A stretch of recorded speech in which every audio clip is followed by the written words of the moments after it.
They think it's all over. It was 2 months ago, and it definitely is now. It was Ipswich Town 1, West Ham 3 in round 38, the 38th and final round of Ipswich Town's Premier League season. It is back to the EFL, and it is a huge welcome to Blue Monday and Ipswich Town podcast.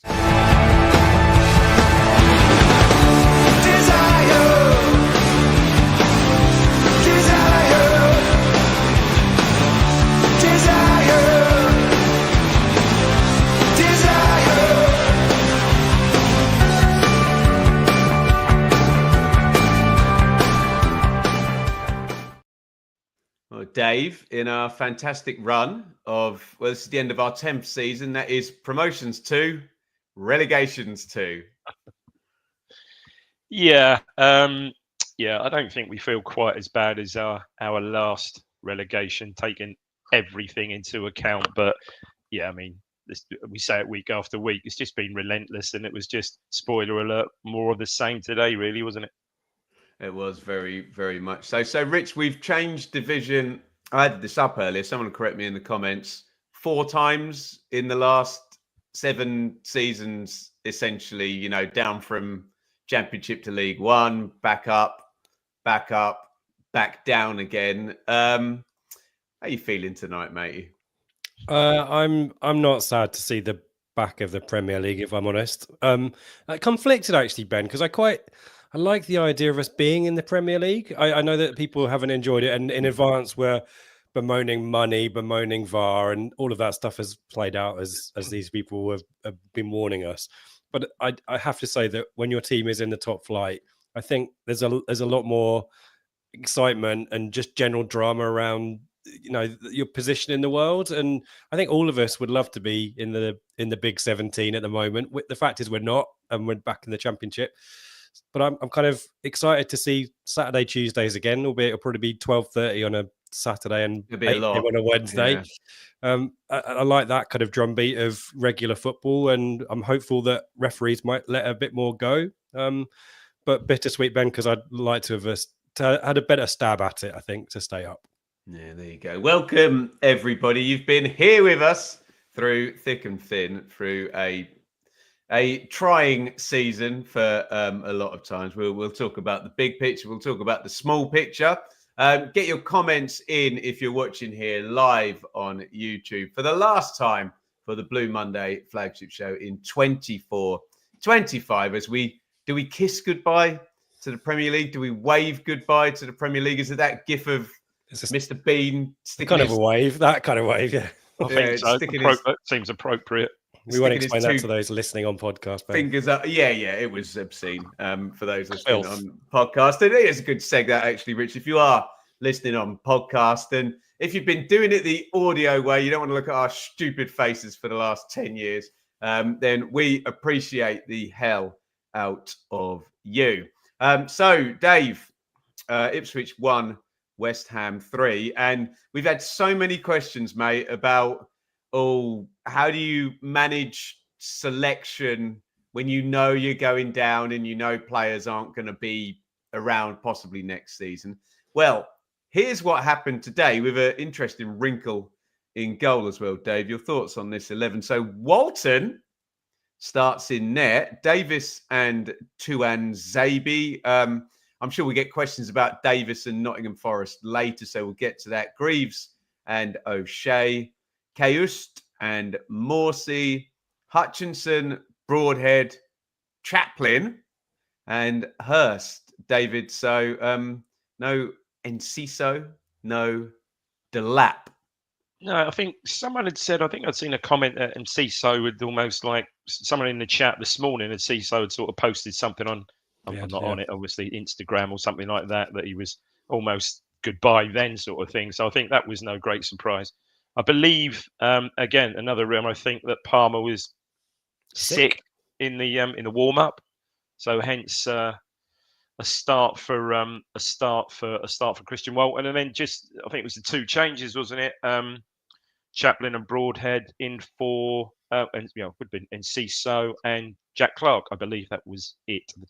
So Yeah, was I surprised the lad? No, not really. From what we understand, he hadn't been really around the club much this week. It's a bit odd one, isn't it? But there you go. Look, such is football these days. We know he's going with this release clause. Apparently, he was allowed to. He was, and we saw pics of it. Perhaps occasionally, he was out talking to other potential interested parties over the last week. So no great surprise. No great surprise for him to be on the bench and her starting. Yeah, nice to see Luongo, which again was his last game, announced this week on the bench, and spoiler alert, get a little cameo at the end.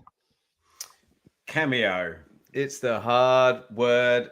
Your thoughts on that 11, Rich? Anything to add from what David's said? Not really. I did a poll on our socials earlier about what kind of philosophy might the professor take with his last lineup and whether we could read much into it. And there's either it's strongest possible 11 and try and win the game. It's maybe give some of the League One players, including Luongo, but a few others have been rumoured with departures, give them a final hurrah and appearance bonus. Appearance bonus will perhaps get a victory and then give everyone who said we should have been playing the League One team the whole season endorsement that they were looking for, or maybe try and find something that gives us a nod to what the team might be next season. And maybe a couple names aside, I think the chat is talking about Kayusta. Maybe we'll come back to that one in the questions. It looked to me like a nod to next season, really, although I probably would have had Clark over Broadhead in that context. But yeah, not a huge amount to dislike about the lineup. And as soon as Palmer goes down sick, well, has to come in, doesn't he? So yeah, nothing too controversial there. Here is your West Ham United 11 with Fabianski in goal, Todibo, Mavropanos and Kilman across the back with Alvarez in front, Skulls and Wan-Bissaka, Ward-Prowse, Souček, Füllkrug, and the absolute pest, Dave, that is Jared Bowen. Well, you say that, not as big as it turns out, not as big a pest as Mohamed Kudus. To be fair, I think ultimately finishes with 4 goals against us this season. But we'll get on to that. Yeah, I have to hold my hands up. I sat here, what was it, 3 weeks ago now, maybe a month ago now, and had to confess that particular afternoon, I think it was the game after the day after we played Newcastle, that particular, maybe Everton, I can't remember. Anyway, that particular afternoon, I've been and seen West Ham play Spurs, and they were rotten. It was terrible. Spurs made 8 changes. This was before their Euro semi-final. Spurs made 8 changes, but I think I did say, yes, West Ham are horrible. Still a good chance against them. And we said it in the green room before the start. Rich said it. Take Bowen out of that team. Slightly different, maybe a little bit harsh, but slightly different proposition. And so it turned out. Rich, a couple of, we kind of spoke about the real elite players that West Ham have got. Paquetá and Kudus actually on the bench, and Aaron Cresswell finishing up an incredible Premier League run, longer than this podcast has existed for at West Ham. Any more thoughts on the Hammers and another 17 team, just littered with really good quality? Yeah, physicality as well, Ben. Shout out to Fabianski, came in. Blame Moisey for that, Rich. Well, yeah, but even every team has kind of got it. Even Lopetegui brought in Kilman, who was kind of left centre back. He was a bit of a unit. So, yeah, that physicality there. I mean, that trio in the National League or something, Kilman. I think that's quite a good story. You keep talking, I'll look it up. Yeah, you do the research. Yeah, figure that one out. There's a trio, a tripod, whatever you want to call it. Rich, Maidenhead United. Okay, wow. Of course, because he bankrolled basically a new stadium, or didn't he, or training facility for them, or kept them going financially. Who did we lose to in the cup? Maidstone, not Maidenhead. Yeah, I was going to say we bankrolled Maidstone, let alone Max Kilman. Anyway, carry on, Rich. Sorry. Lucky them. Yeah, Ward-Prowse, Bowen, and Wan-Bissaka down the right hand side is a scary prospect, I think. Seb and I were kind of talking about the style of play. It's definitely a back 3 rather than a back 5.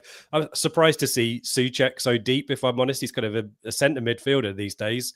I'm used to seeing kind of up top. Füllkrug came back in. Fabianski came in for his last hurrah. Unlike Cresswell, we kind of thought Cresswell might get a nod at left back, but didn't really. And yeah, Fabianski came in. Areola had a bit of a howler. There's a pun there somewhere, but I'm not going to go for it against Man United. But as they've said, and probably the pattern of our season, pattern of the game, wasn't overly impressed with West Ham until they got near the goal, and then suddenly, bang, we concede. So we'll talk about that, I'm sure. But yeah, plenty of quality there, but didn't really look like Potter's got them playing in his philosophy just yet. I appeared, Dave, on the Hammers Chat YouTube channel, and we got to like predicting the game, and both me and the West Ham fella were like, don't really care, dead rubber, nobody's bothered. Did the atmosphere in Fortress Portman Road kind of reflect that? Look, we often play friendlies against West Ham, don't we? I think it did first half, didn't it, Rich? It was all flat. It's all about Massimo, wasn't it? Nothing really in the game, really. Hutchison had an effort, subsequently that would have been offside anyway, hit the post. That wasn't a bad effort, but other than that, Fabianski made, I think that was quite a good save from Broadhead, wasn't it? Broadhead, trademark Broadhead, sort of shifted the ball on his right foot. And it's one of those ones where it's drifting away from the keeper, not quite in the top corner, but he sort of palms it away with his wrong hand, which I think was a decent enough save. Yeah. Other than that, saw a little glimpse of Bowen, more of this in a bit. Played a sharp 1-2 edge of the box and got shot off early. Fortunately, it was straight pretty much at Walton. But other than that, up to sort of standard 2 minutes before half time. Yeah, nothing really in the game, to be fair. I think we managed it well, Ben. Sorry to come in, because I think West Ham had started pretty well. They camped in our half, but weren't, apart from the moments that they've mentioned. I think Bowen has a snapshot from the edge of the box. I think he gets across, that goes the face.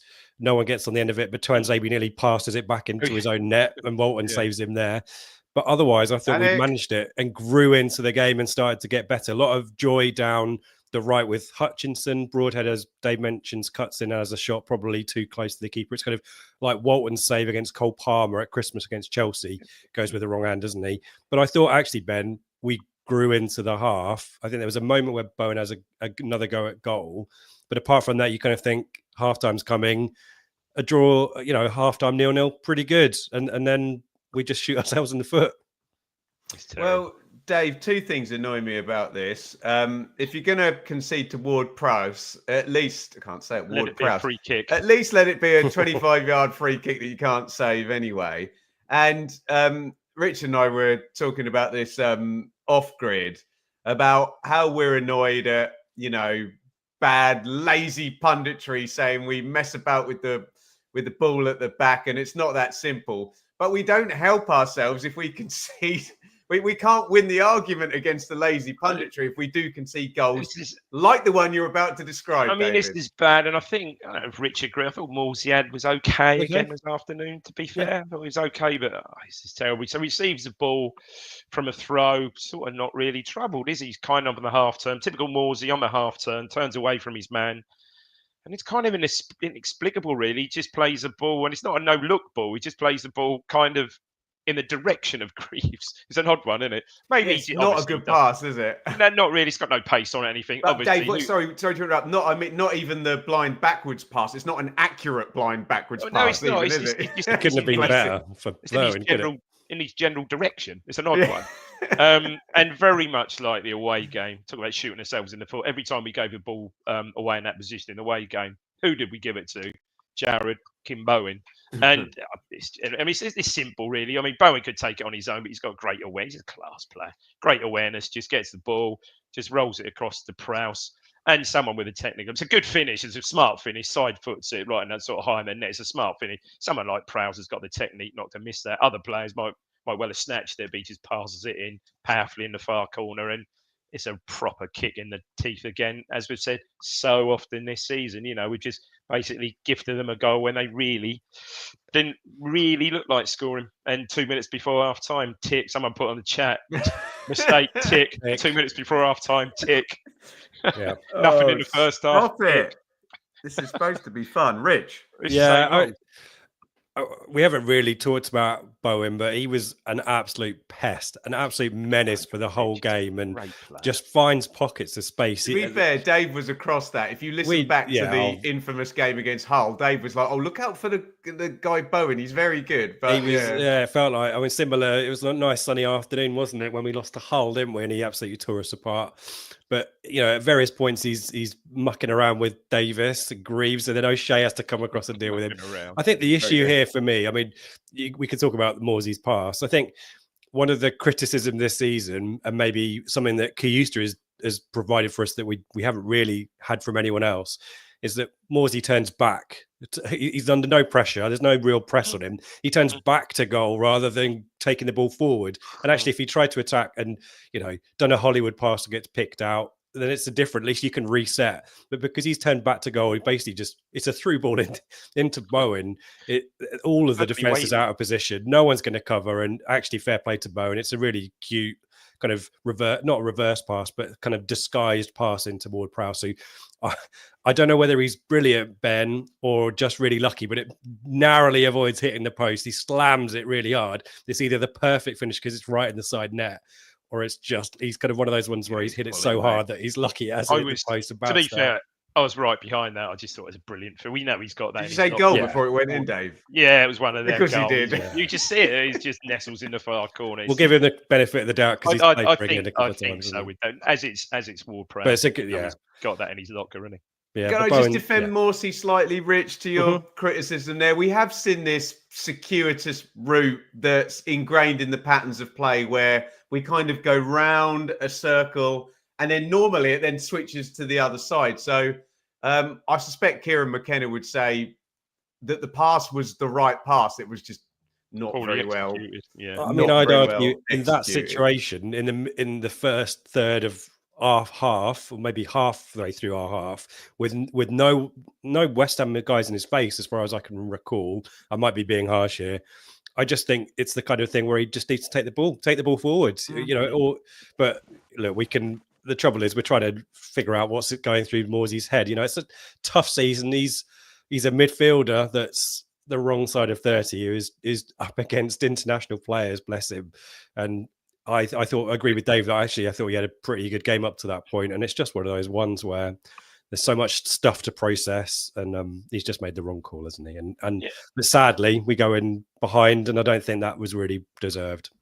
And again, it's probably a confidence thing because again, I think last season before, he does take that ball on the half turn and drives forward. He does, and we've said a million times, sorry to interrupt, Rich, you're passing it to Emil Rees of Preston and not Jared Bowen of West Ham, Mike. Yeah, and maybe I haven't looked at who was ahead of him, whether there was an actual pass on. I like Rees actually. I don't know why I've dug him out there. I think the thing I want to lob in there unfair attack, there isn't it?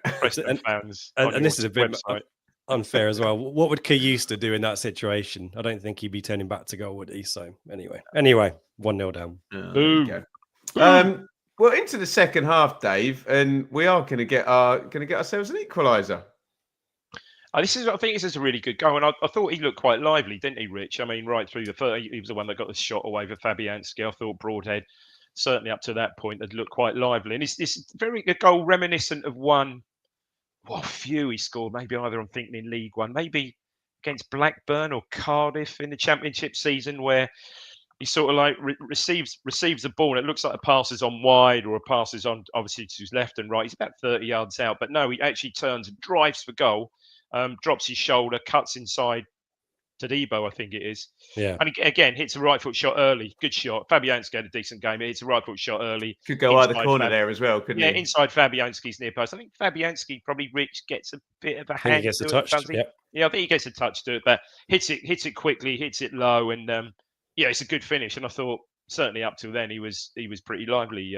Probably was a pick of our players up till then, Broadhead. But 52 minutes. Here we go, game on. Sorry, Dave. I thought that West Ham had started the second half much better than they played in the first half. They were really going for us, Ben, looking for a second goal to kill it off. So actually, in a similar vein to how West Ham's goal kind of comes out of nothing, this kind of goal comes out of nothing as well. And we've given him his flowers for the finish for the first goal for West Ham.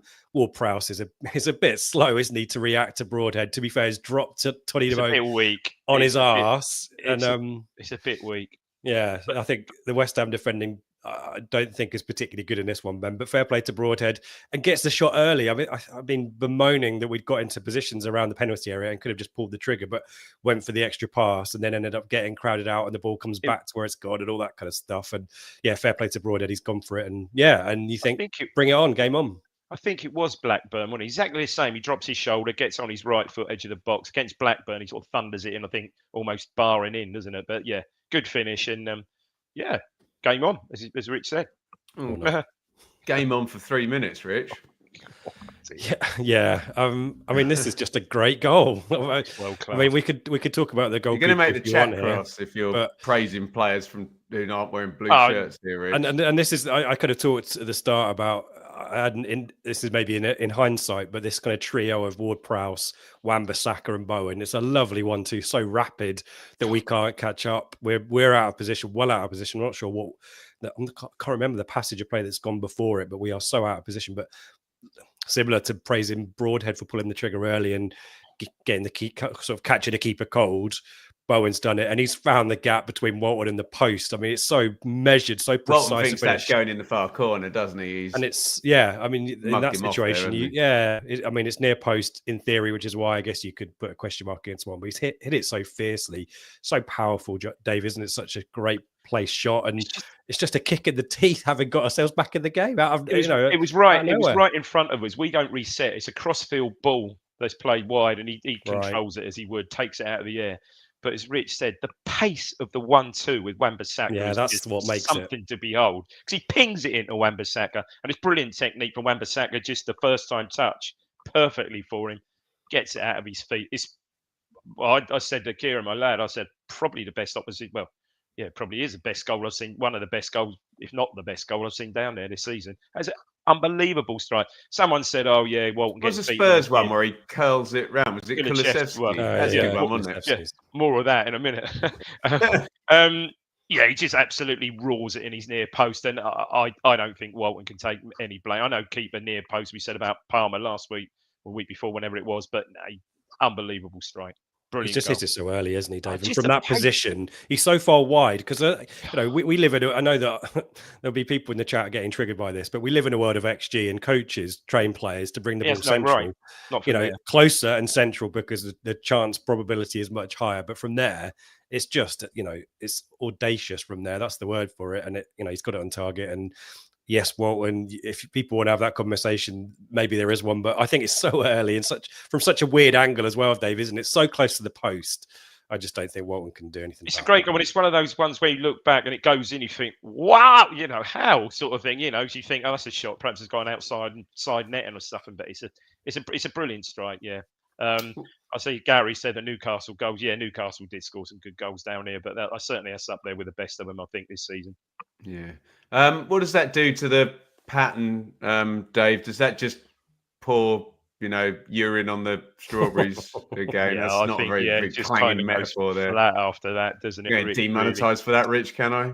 You're fine. We're over 50 minutes in. We're good, Ben. You can say what you want. What happens? Don't tempt bloody Diamond, I tell you. Obviously, getting towards, and you get into the nitty gritty of the half and 70 minutes. Obviously, Delap comes on for Hurst, and Substitutions. Clark comes on. And how was Delap received by the Portman Road? I see he got his booking as well. Yeah, he shoved a guy over. It's hilarious. Obligatory. I think it was Mavropanos just shoved him over. Joint substitution, him and Clark, and it nearly worked straight up, didn't it? It was a long ball from Walton, and he got up really well to Delap and flicked on to Clark. And Clark you think, oh, he's in, but couldn't really get his feet sorted out. Dave, Jack Clark there. Sorted out, and Shock kind of gets overpowered by. To answer your question, Ben, and I'm guessing there's a reason you asked it. There were a smattering of boos from what I heard from Delap, and then very quickly, the rest of the crowd started chanting for him. But that's the world we live in, sadly. But I was listening to I can't think what the James Richardson show is called today, but someone had been researching who was the cleverest player for most fouls per the least yellow cards, if you know what I mean. I can't tell you who that was. I can tell you who the least clever was because it's Liam Delap for fouls to yellow cards in the Premier League. So unsubtle, man. He's battling away, and the trouble is he's frustrated because I think maybe there's a shout that I think it's Mavropanos is a little bit overly physical with him and gets away with one, whereas the striker never gets the benefit of the doubt if he gives some back. And so James Scowcroft paradigm, yeah, possibly, yeah. I mean, again, if we're going to get all the Premier League is crap tropes out in this podcast, Tadibo gets away with 2 bookable offences within quick succession of each other, and again, we've talked about this. The marginal moments, Delap's first, it's less subtle than maybe what Tadibo Tadibo. That's a really difficult surname to say. Too many syllables. Got away with there, but Delap's within a minute has shoved a guy over. He's got a yellow card, and yeah, I thought actually if we're going to find positives out of this game, and there aren't many, I thought Jack Clark's cameo was pretty encouraging. He'll have a shot. Jack Clark special, Ben, cutting in from on the left hand side, cutting in on his right. Has he scored one of them for us yet? I don't think he has. Coventry in the cup. Coventry, there you go. Yeah. Oh God, I was at that game. Yeah, right. But yeah, I mean, it couldn't have been more than a matter of centimeters wide of the post. You just want it to go in and set up a grandstand finish. But sadly, we're going to shoot ourselves in the foot again. Bored rigid of him scoring 20 of those next season. Yeah. Hey, same goal every time. You know what's coming. You can't stop it, Dave. These silly 40, 50 million pound dudes are coming on. Here comes Paquetá and Kudus.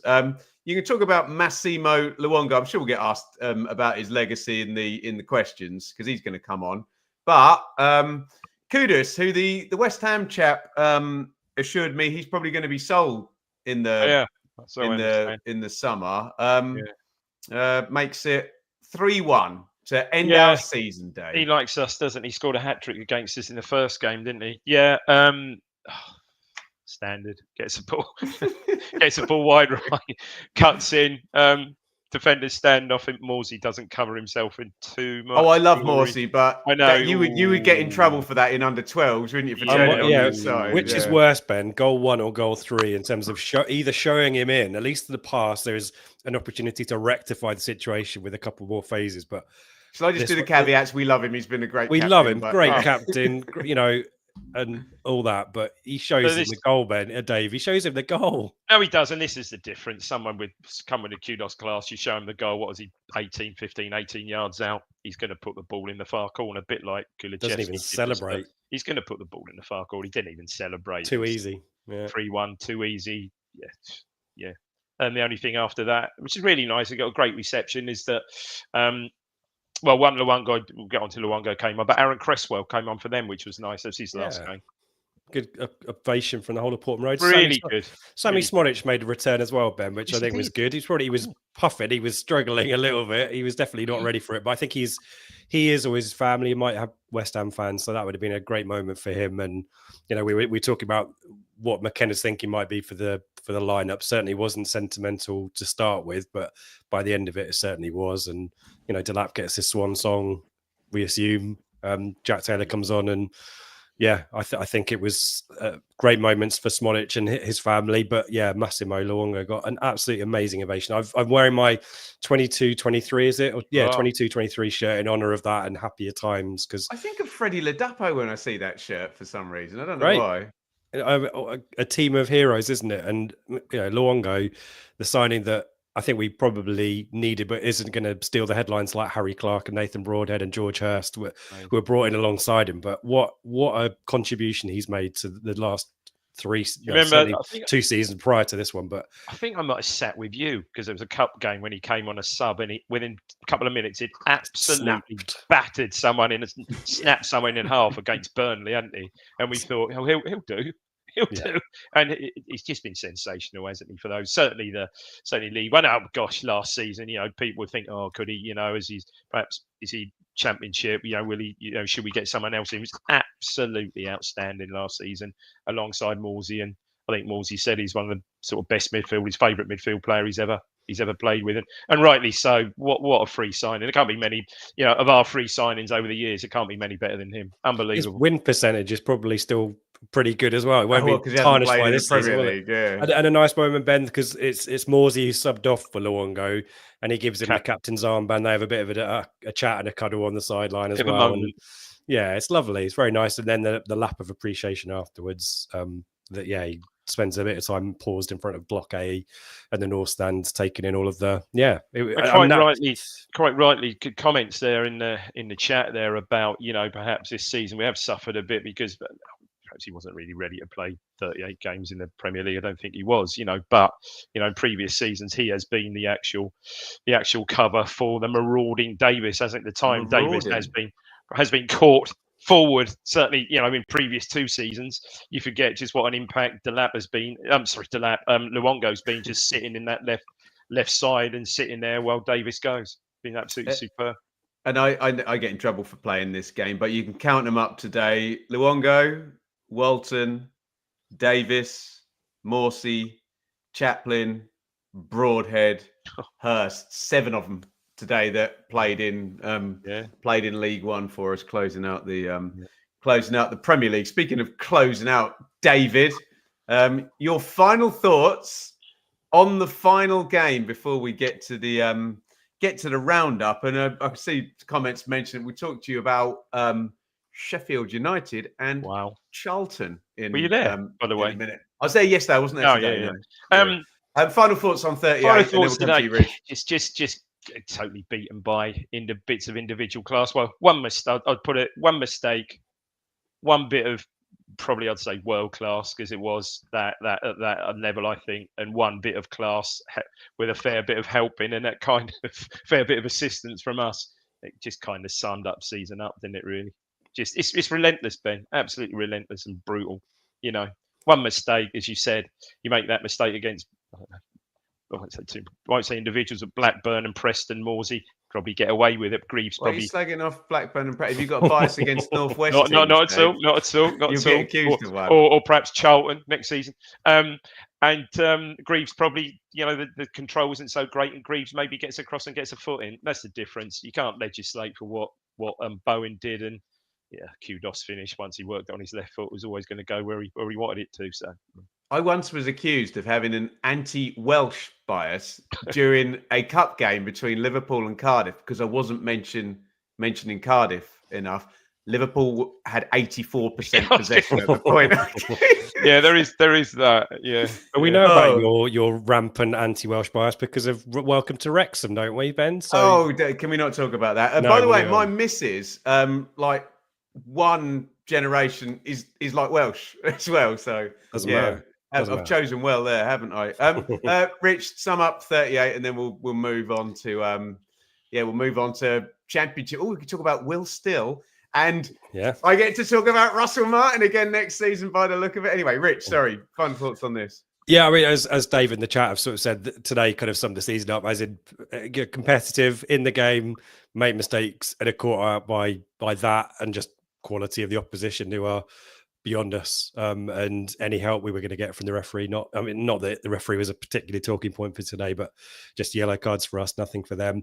The only thing I think I wanted to flag was, goals at the North Stand in this season are rare as rocking horse poo. I think I've seen, I probably count them on one hand, and today's Nathan Broadhead. I signed off the season with a goal in front of the North Stand, Ben. So at least I got to that. But it's we're not going to be sad to see the end of this season, but lots to take away and learn, and hopefully bounce back stronger. And here is a word from our sponsors. Blue Monday is brought to you in partnership with Atwell Solicitors, your ideal legal partner for property and business law. Whether you're buying a home, starting a business, or just need legal guidance, our dedicated team has got you covered. Trust our award-winning customer service team to handle your legal matters with care and expertise.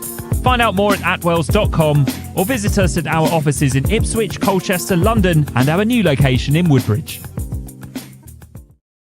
Massive. And I mean it from the bottom of my heart. Thank you to Atwells and One Stop Badges. Not just like you guys, but with us every step of the way. And we so appreciate their support.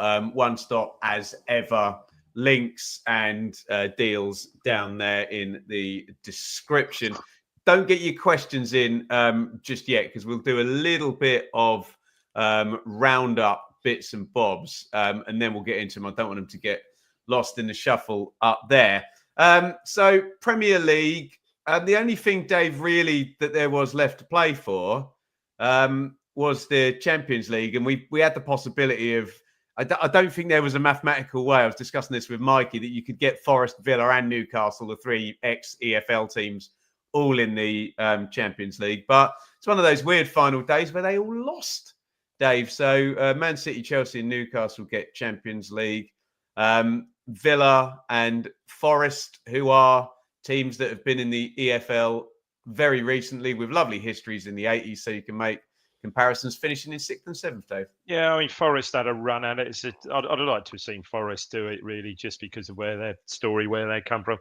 Villa, I think, could feel a bit hard done by just before United scored. I don't know if you saw it. I've seen it, yeah. Obviously, they had Martinez sent off first half quite correctly, but just before Mason Rodgers goes for the ball with a keeper, and I don't think that keeper's got the ball. Has he got control of that, Dave? I'm not sure. It looks like he has. But then he hasn't. And he hasn't. And now I think that's before the contact. What's it saying the wording? It says he's in control of the... Because there's this two hands myth, but it's in control. But he doesn't have either hand on the ball. I don't think he does when Rodgers first nicks the ball. And then, of course, that's immediately scrubbed off. And then literally within, I think, a minute, United score. And Ericsson signs off with a penalty. So, yeah, Villa miss out. And it's what a season for Newcastle. Won their first trophy for eons, and Champions League football. Who knows? Maybe our number 19 might well end up there, perhaps.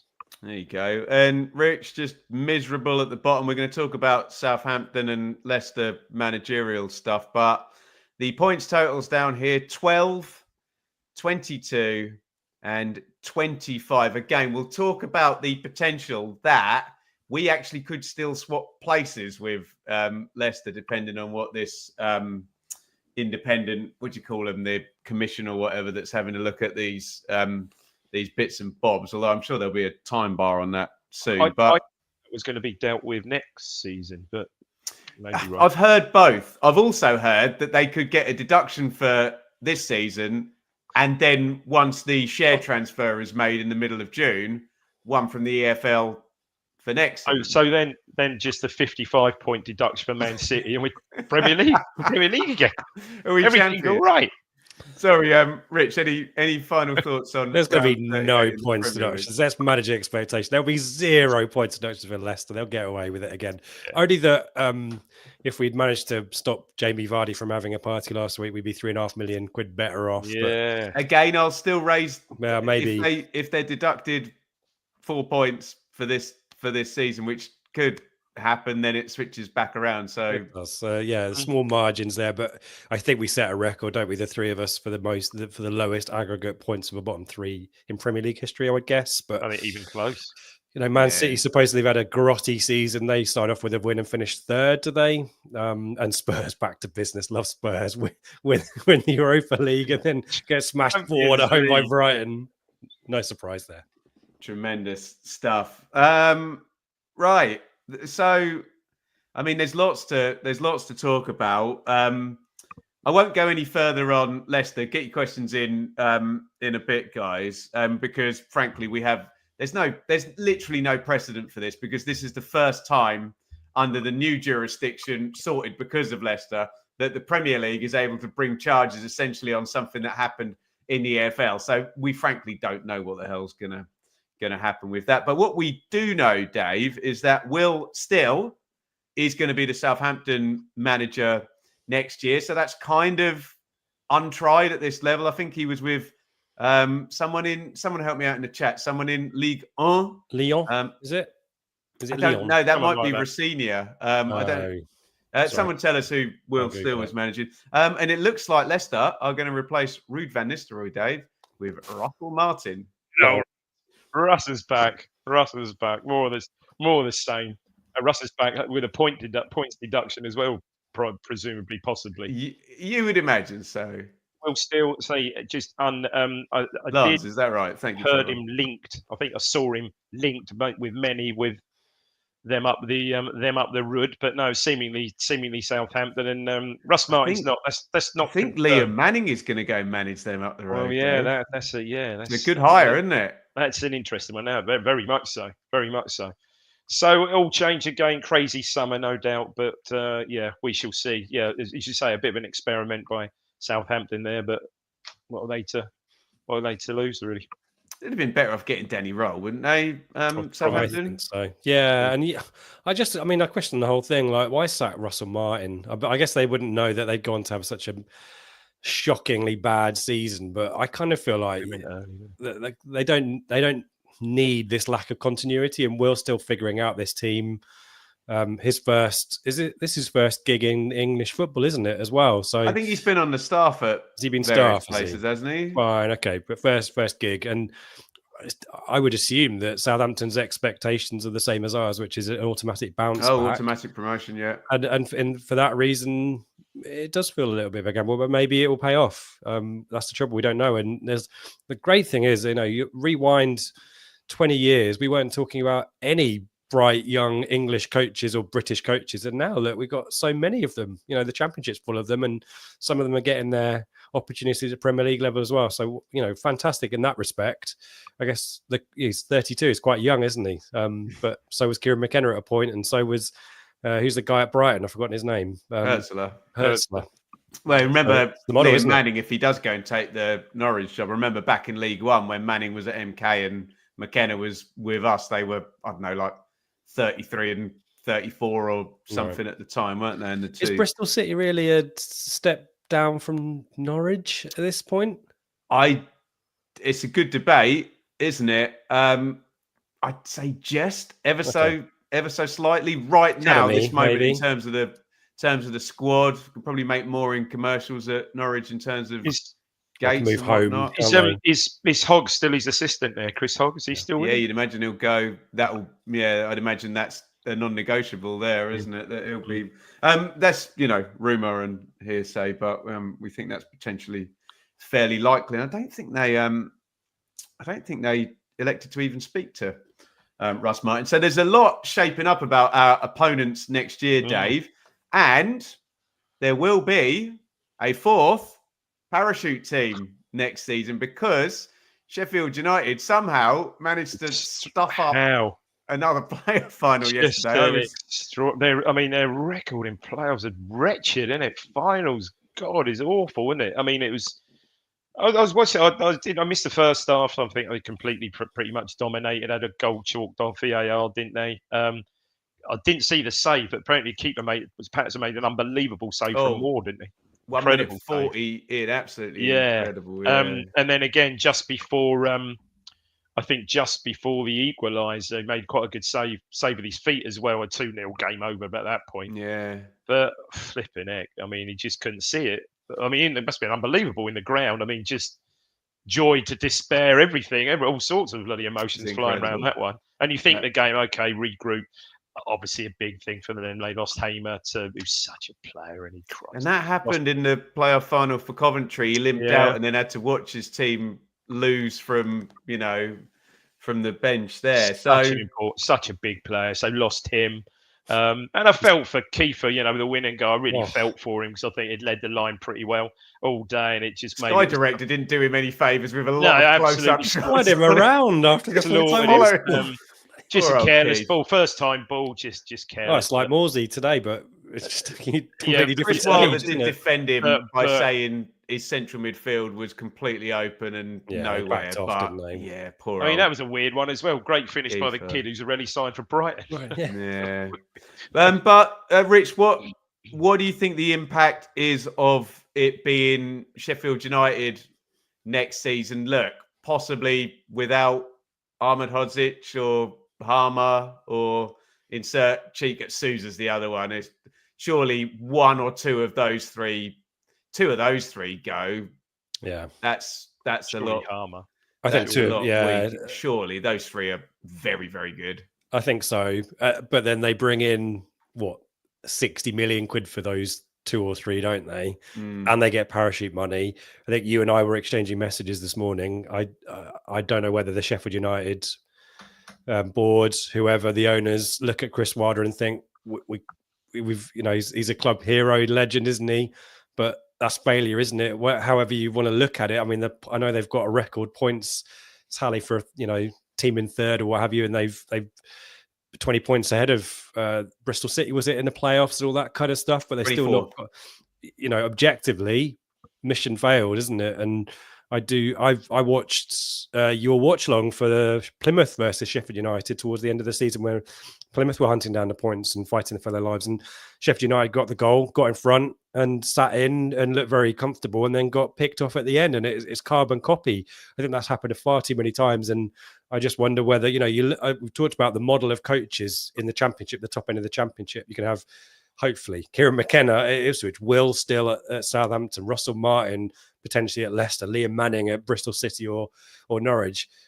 I know it sounds a bit ageist, but I think that's the route that potentially teams that are ambitious have to go down. And I kind of think maybe there's a question mark over Chris Wilder there, and that creates some uncertainty, doesn't it? And so that could only be positive. But if we'd had a choice of a parachute team or Sunderland, I think we'd have chosen to get rid of the parachute team, haven't we? So yeah. All I'll say is, all great points. Leeds finished third, lost in the playoff final, and managed to just keep it momentum stable enough. Well, I say stable enough. They obviously sold Somerville and Gray, and it was the other lad, Ruter, who played really well against us. Dave, we will also be playing Nathan Jones. They're going to be horrible to play against next season, aren't they? And Charlton Athletic, fair play, treble clean sheet through a playoff campaign is impressive. Pretty That's really impressive, isn't it? That, and they're a big club for League One, aren't they? More they are, and it's quite a nice. I've been there a few times. Nice to Valleys, great old school. Were you there for the 4-4 though, Dave? I wasn't there for the 4-4. I had the worst COVID then as well. Oh my god! I was there for a 3-1 loss. Pablo's backheel goal. And I was there for the brilliant when the 3-1 when Charlton Charlton won the championship. That 3-1 game, Johnson, Midgilton. So I've been there a couple of times, not recently. Check out our interview with Jim Midgilton on that one. He's very proud of the way he played that day. And stick it to Man City, didn't he? Very much rightly. Absolutely superb. So, certainly two entertaining games last time we played them, which was in League One a couple of seasons ago. I think we edged that on an aggregate of 10-4, I think. It was an absolutely mental 4-4 game, wasn't it? When you're 4-2 up, going, don't even go there. And then we absolutely were rampant, weren't we? The 6-0 game at home, I remember. I think it was, that would have been the last game of the season, wouldn't it? Wasn't that ridiculous Broadhead Chaplin goal? And Broadhead Chaplin who scoops it up, and ridiculous. So looking forward to that. And obviously, we'd hope to go there, not too far away. Yeah, there you go. Right, get in with your questions. Stick a cue before, and we will talk to the boys. Let's see, what have we got in here? Rich, do you think, I wanted to talk about this, and Leif Davis and Nottingham Forest, and Andy's asking, do you think Forest essentially will shift from Leif Davis to, he's talking about Harrison Burrows, who's been very good for Sheffield United. Let me answer the first bit, Rich, and you can talk about Leif Davis at large. Obviously, Burrows has only done one season in the Championship. He's been very, very, very, very good. But I would say to Andy's question, no. I'd like it to be the case and we could keep Leif Davis. But I remember we sort of spoke about Adam Webster and, working with different managers and how he benefited from working with Mick McCarthy before Lee Johnson and then going off to Brighton. Forest I don't want to sell Leif Davis. I think he's great, but everybody's got a price, and that'd be a good move for him, wouldn't it? I think so. It's quite weird to talk about these great players and which club. We were chatting about where Delap should go at lunchtime, as an example, and Everton is started to come up, and alongside Man United and Chelsea. You think, play every week, be the main man, play with David under David Moyes, playing the new stadium. Be a target man as they played Calvert-Lewin before, and be the next Duncan Ferguson and all that kind of stuff. And there's a move to Newcastle that has always been there. I don't think he's ready for that now. I think he needs another season away from the kind of spotlight, whether that's in the Premier League or the Championship. And we need to acknowledge that whilst he's done some really good stuff this season, it has been a struggle. The question is whether that's tactical or whether that's individual. But I agree with you, Ben. Premier League teams don't have to second guess if it's a £15 million fee to get Leif Davis from us. Well, and they can play him, as we've mentioned. They can play him for 10 starts and bring him in off the bench and drip him in gently. And worst case, you loan him if he in January if he's not, cut the mustard. And that's the world that the Premier League now lives in, isn't it? That you can take punts, and they're not punts anymore because it's 15 million quid's a drop in the ocean for a team like Forest. So yeah, I think we've drastically underestimated Leif's abilities because I think he's found it a struggle, but because of the stuff we've been talking about with how great Luongo has been, and I think that's a factor. But yeah, I'd be to the question as well. I'd be surprised if Forest don't look at Leif Davis as the first choice left back of the high potentials that are out there because of the season that he's had at Premier League level with us. Yeah, right. Dave, I just removed that was idiotic. There's a question about replacing Liam Delap. Other than spend the money you get for him or spend a percentage of money, how do you go about doing that, Dave? Well, like for like, quite difficult. I mean, I think let's hope first and foremost that no one comes along as a suitor for George Hurst, because I think, again, caveat, a fit and injury-free George Hurst in the Championship is going to be excellent. He's going to be excellent and much needed. But obviously, we will need support. We know the 70-minute sort of rotation type thing. So, yeah, I mean, like for Delap, it's going to be very, very difficult. Hopefully, we've got. I mean, who knows? Perhaps we will cast our net wider and look to Europe or something like that. Hopefully, and pick up a little gem in that respect. But yeah, it's not gonna be easy. But I think, we've since this news broke, crikey, what in the last 3 or 4 months of this release clause, I think everyone's prepared for him to go now. So it's just a case, hopefully, get the business done early, get the £30 million or whatever it is, and move on and make those signings. Just a quick supplementary question, if I may, Ben, to both you guys, but I'll just maybe start with Dave.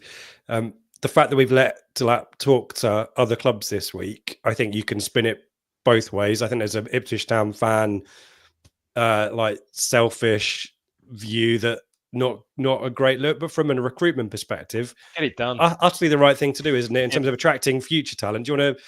There's a line there, isn't there? What side of the line are you on, Dave, on that? I don't think I've got an issue. I've got an issue with that. He didn't start. I mean, I've been a bit more surprised had he actually started today. Would have been perhaps a little bit more of a surprise given. But no, let's get it. Let's move on. He's going to go. Let's just get it done as soon as possible. I haven't got an issue with that.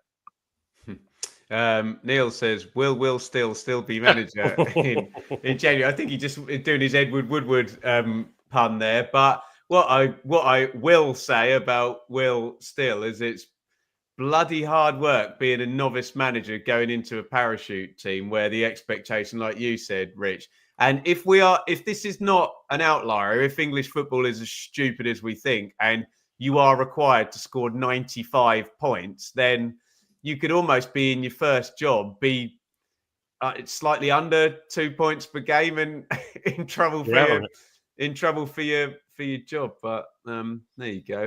Dave, Paul P. Just quickly on that, sorry, Ben, as well. Previously, that Southampton backroom situation was really stable and had really great continuity. And is it Les Reed, I think, who was like the director of football or whatever? Yeah, I think he'd moved on quite recently. I don't know who Will Still will have around him. And McKenna obviously put a lot of trust in Martin Pert and Lee Grant and latterly Rennie Gilmartin. I think the key for Will Still is having that band of brothers in the coaching staff. So that will be really interesting to see who he brings in, whether Southampton give him some backup and support with a director of football. I think there's a guy, they've got a technical director or something like that, but that will be key for his success as well, Ben. You can't just leave it 32 all on his shoulders. That's not the way it works anymore. No. Dave, how long has McKenna got before our owners get...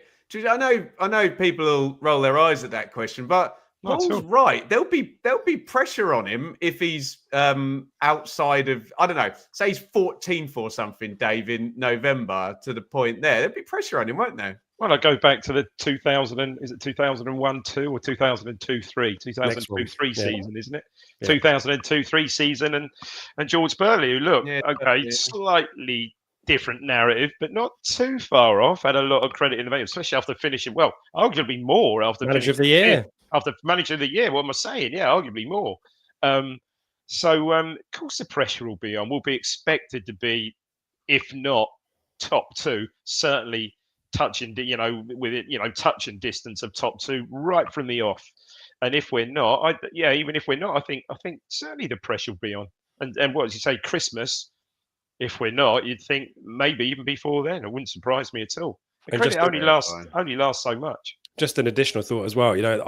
We've talked about our owners and Southampton's backroom situation. Ours has evolved really quickly. You've gone from Game Changer and Mike O'Leary particularly to Bright Path. Big funders in there. There's a lot of expectation there. A lot of success wrapped up in that. And unlike George Burley, Kieran McKenna isn't a former club legend, is he? In terms of player. He kind of is a little bit, but not. He's a legend now, but not in the George Burley level. No, didn't play. Yeah, didn't have that playing career, did he? So I think our owners will be keen, but there's no reason to. We've got no reason to doubt McKenna, have we? So and there's interesting talk this week about potentially also Lee Grant being looked at with a view, because I don't think there's any secret there that he wants to be. He wants to be main man. He wants to be the coach. So I find this all a bit worrying, and there were a few comments earlier in the chat, kind of talking about that it isn't a good thing to. I know we had the magical 2 seasons, and then lots of players in this past summer, and there's going to be a lot of ins and outs again in terms of players. And you don't, to Richard's point, Dave, you don't want the backroom staff destabilised. You want it look at Coventry as well. Literally, the assistant manager going out there. I'm not saying that will happen to us, but it can have a big impact. You really want it. You want it as stable as possible, absolutely, because there are going to be a lot of ins and outs this summer. I was saying in the pub before the game today, I think that we might be surprised that there might be some more outs than perhaps we anticipate. Dave, you can't do that every. I know we're in the position that we're in, and we have to, but.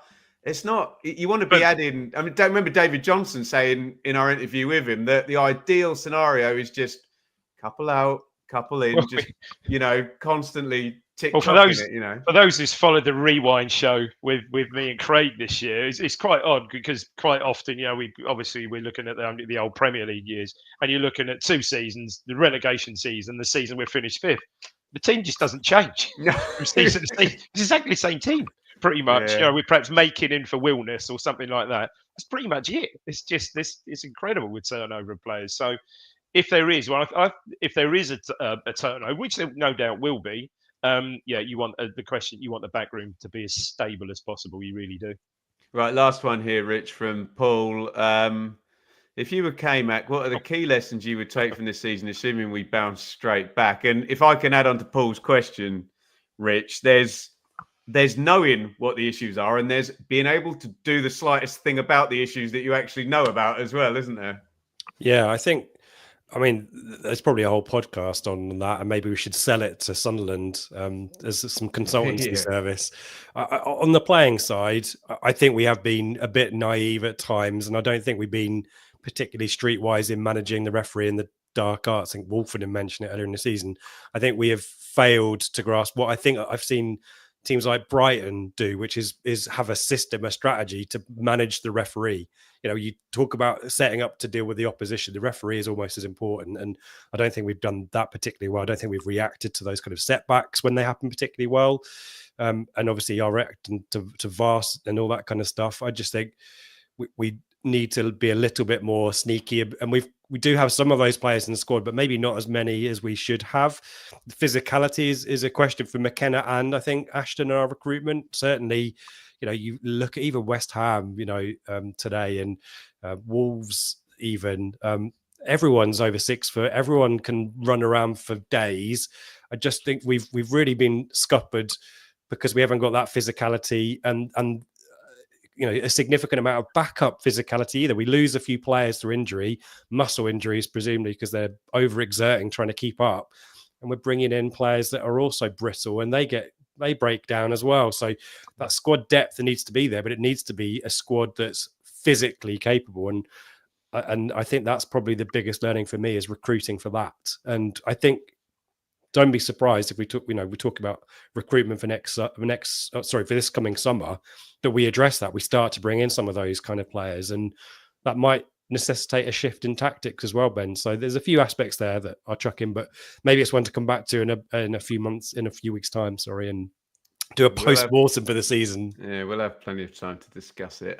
Guys, thank you so much for joining us for the 38th game of a long season. Thank you for sticking with us. And, it is what it is. And we're here, rain or shine. Last word from you, Rich. Yeah, thank you, everyone. I did a kind of thank yous list in the pre-match show. If you go and hunt that down, it's within the first 5 minutes. There's a lot of people to thank you, but yeah, numbers are really positive tonight. So everyone, hopefully, this is the end of this kind of run, and we regroup, we go again, and we have a lot more positive times to talk about. And Saturday, Tuesdays as well, which I've missed, games under the floodlights. Yeah. And of course, Ben will be here all summer. It probably won't be me because I bloody hate this stuff, but transfer season is soon upon us. So we'll be back. Oh, Joe Fairs bloody loves it. We'll be back pretty frequently during the summer to talk about that kind of stuff. But thank you, everyone who's stuck with us. And yeah, hopefully positive times ahead to make everyone smile. And Dave, last word from you at the end of your 10th your testimonial season on Blue Monday. Right? God, goodness me. No, actually echo. Hey, thank you to Paul for that super chat, Dave. Fantastic, Paul. Absolutely echo what Rich said. Thanks to everybody who supported us again, season upon season. It's been a difficult one, but yeah, very much like Rich. Looking forward to Saturday, Tuesday. Saturday, Tuesday. Big, huge thank you there to Paul for the super chat to close out the show. Wonderful, wonderful stuff. Look, just keep your eyes peeled on socials. I do remember vividly last time we got relegated. Maybe we'll avoid the season review type content and start looking ahead to next season and all of that good stuff. Thank you so much. It's not been the season we wanted, but as I say, we're here. Rain or shine, and we will be here again next season and throughout the summer on Blue Monday and Ipswich Town podcast. And we hope to see all of you when we are.